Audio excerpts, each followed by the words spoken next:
Okay, so I've taken the pesto that we blended in the food processor, and I have now put them in the little cubes here. This is just a cube that you can put in the freezer. It's got 9 little squares. It's made by Ball. You can find all kinds of different little containers like this that you can put in the freezer and freeze your herbs.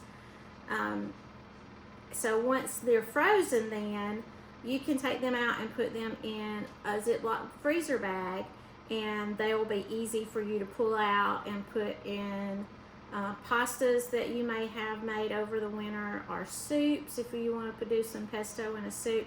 Today, my husband and I made a grilled chicken sandwich, and we just put pesto over the bread that we used, and it was really good and gave the chicken sandwich some really good flavor, fresh flavor. So we're going to pop this in the freezer now and let it freeze, and we'll do another little addition when we get ready to pop them out. Thanks.